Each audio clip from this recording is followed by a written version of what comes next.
Hi everyone, I'm Chris. I'm Paul. And if you can't tell by our expressions, we're reviewing Hawk and Dove #1 from DC Comics.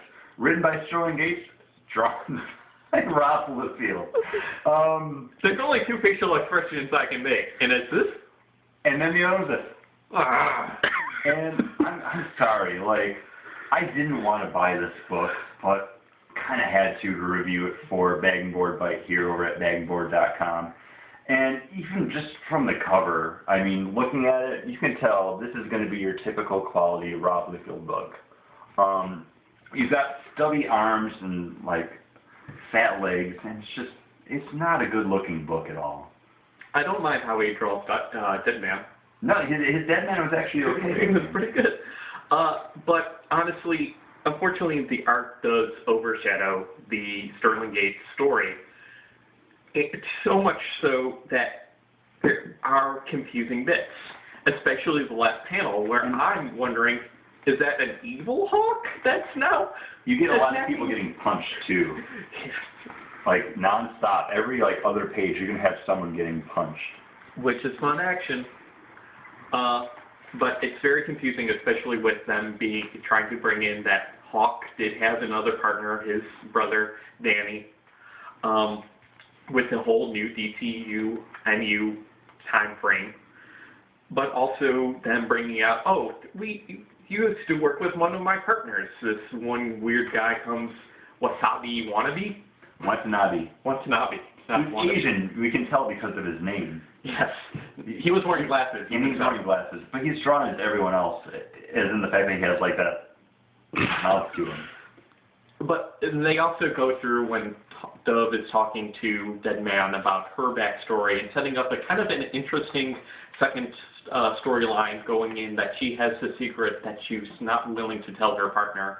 And also, what I really liked in the Sterling Gates written book is Hawk being kind of angry with Dove, taking over his brother's spot. I think that's an interesting character dynamic that they're working, two partners that don't really trust each other yet. Especially you see that with what was happening on the plane. You know, Danny would have had my back is what Hank was saying, who is Hawk in this book, if you haven't read it. And that's kind of fun. Unfortunately, it all comes back down to the art. You have them battling a zombie? Yeah. Maybe? You have, some good character moments between Dove and Dead Man, but it's overshadowed by the fact that they're, like, flying, like, through this, like, crappy-looking city, and they're both grimacing while they're talking. Washington, D.C. It's maybe. The art does take away a lot from the book, and I feel like Sterling Gates is a good writer, and I feel like his writing is suffering because he's dealing with Rob Liefeld as a penciler.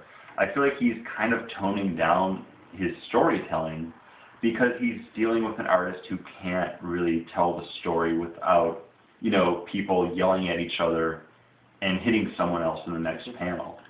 But unfortunately, what we're seeing is the cool story moments, the cool character moments happen between not Hawk and Dove, but Hawk and his father, and Dove and Dead Man.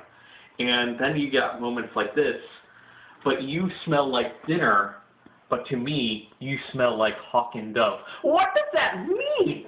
I also like that DC definitely paid for this font because they've used it on like 5 different pages, so they're like, we might as well try to get our money's worth. Because anytime someone says Hawk or Dove, it pops up. Well, that's like going back to the old 80s kind of style where anytime you would introduce we're a character, 20 years from that you now. And these characters aren't being introduced. It's a #1.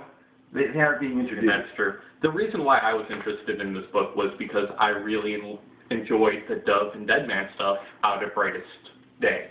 That was my favorite part, hands down, out of Brightest Day. Unfortunately, we kind of get scenes played through, but not quite as well done. And I don't know what you guys feel.